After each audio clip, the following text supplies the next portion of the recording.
హజరత్ సయ్యద్ బాజీ షాహిద్ ఔలియా తన భక్తులకు బాజీబాబాగా ప్రసిద్ధి చెందారు. ఈ దర్గాకి దాదాపు 535 సంవత్సరాల చరిత్ర కలిగి ఉంది. అదేవిధంగా ఈ దర్గా మత సామరస్యానికి ప్రతీకగా వందల ఏళ్ల చరిత్ర కలిగిన దర్గా ఇది.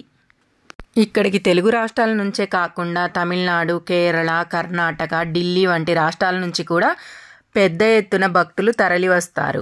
ముస్లింల పవిత్ర స్థలమైనప్పటికీ ఈ దర్గాని హిందువులే అధిక సంఖ్యలో దర్శించుకుంటారు. అందుకే మత సామరస్యానికి ప్రతీకగా ఈ దర్గాను చెప్పుకుంటారు. అయినా సరే ఇక్కడికి వచ్చి బాబాగారిని దర్శించుకుంటే వారి సమస్యలు పరిష్కరించబడతాయని ప్రజల యొక్క గట్టి నమ్మకం. ఇక్కడ ఉరుసు వచ్చి ప్రతి సంవత్సరం రంజాన్ నెల 26వ రోజున జరుగుతుంది. ప్రతి సంవత్సరం జూన్ నెలలో ఇక్కడ గంధపు ఉత్సవం అంగరంగ వైభవంగా నిర్వహిస్తారు. ఈ ఉత్సవానికి కులమత భేదాలు లేకుండా దేశ నలుమూలల నుంచి భక్తులు తరలి వస్తారు. కోరుకున్న కోరికలు తీరినట్లయితే ఈ విధంగా మొక్కులను తీర్చుకుంటారు.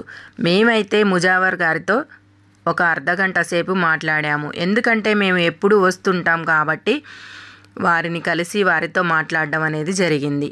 బాజీబాబా గారు సుమారు తాటి చెట్టు అంత ఎత్తు ఉండేవారట. బ్రిటిష్ వారు భారతదేశాన్ని పరిపాలిస్తున్నప్పుడు బాజీబాబా గారి సమాధిపై రైల్వే ట్రాక్ను నిర్మించడానికి ప్రయత్నించారు. అప్పుడు బాజీబాబాకు ఆంగ్లేయుల మీద కోపం వచ్చి వారి కళ్ళు తీసేశారు. వారు తమ తప్పును తెలుసుకొని బాజీబాబాను క్షమాపణ కోరడం జరిగింది. అప్పుడు బాజీబాబా బ్రిటిష్ ప్రజలకు క్షమించి వారి కళ్ళను తిరిగి ప్రసాదించడం అనేది జరిగింది. మరలా వారు బాజీబాబా గారి సమాధి దగ్గర ఉన్న వేప చెట్టును నరికివేయాలని ప్రయత్నించారు. చెట్టు నుండి పాలు కారాయి. అప్పుడు వారు బాబా యొక్క శక్తులను గ్రహించి బాజీబాబా గారి సమాధి దగ్గర రైల్వే ట్రాక్ను నిర్మించకుండా ఆపివేశారు. బాజీబాబా గారి దర్గా గురించి ఇక్కడ ఉన్న ముజావర్ గారిని అడిగి తెలుసుకున్నాం. అస్సలాముఅలైకుం, నమస్కారం అండి. బాజీబాబా దర్గా ధర్మకర్తలు అండి. ఇక్కడ బాబా గారి దగ్గర చాలా దూరం నుంచి హిందువులు ఎక్కువ వస్తుంటారు. మా బాబా గారి దగ్గర బాబా గారు మక్కా నుంచి వచ్చారు ఇక్కడికి. ఇక్కడ ముఖ్యంగా ఏంటంటే బాబా గారికి దర్గాలో ఆరోగ్యం బాగాలేని వాళ్ళకి కానీ గాలి బయట ఏదన్నా ఆరోగ్య సమస్యలు ఉన్నా బాబా గారి దగ్గర ఎక్కువ వస్తుంటారు. హిందువులు కానీ ముస్లిం కానీ అన్ని మతాలకి అతీతం బాబా గారు. ఇక్కడ రాగానే బావిలో స్నానం చేసి దర్గా చుట్టూ ప్రదక్షిణలు చేస్తే బాబా గారి దగ్గర అంతరం వేసుకుంటారు. అంతరం వేసుకున్న తర్వాత వాళ్ళకి ఆరోగ్య సమస్యలన్నీ దూరం అవుతాయి. ప్రతి సంవత్సరం బాబా గారి ఉత్సవాలు జరుగుతుంటాయి. రంజాన్ నెలలో రంజాన్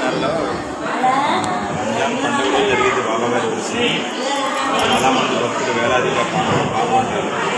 అప్పుడు బాబా గారి గంధం పంచడం జరిగింది. ఆ గంధం తీసుకెళ్ళి వాళ్ళకి ఆరోగ్యం బాగాలేని వాళ్ళు రాసుకుంటే వాళ్ళకి అన్ని ఆరోగ్యాలన్నీ అన్ని రోగాల సమస్యలు దూరం అయిపోతాయి. ఈ విషయాన్ని తెలియపరుస్తున్నాను. బాబా గారి మహిమ చాలా గొప్పది.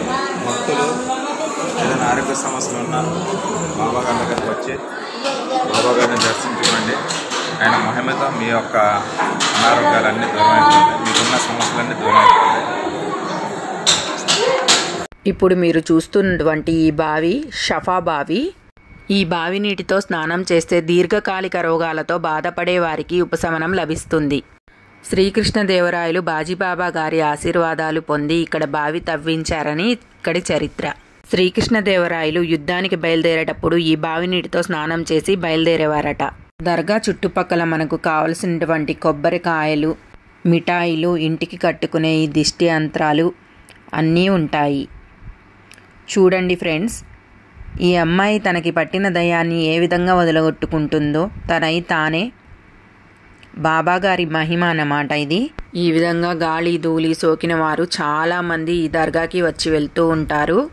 కులమత భేదాలు లేకుండా దేశ నలుమూలల నుంచి భక్తులు విచ్చేసి ప్రార్థనలు చేసుకుంటారు.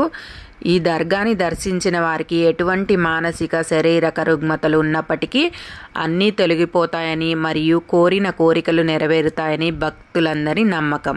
ఈ వీడియో కనుక మీకు నచ్చినట్లయితే లైక్ చేసి, షేర్ చేసి, సబ్స్క్రైబ్ చేసుకోండి.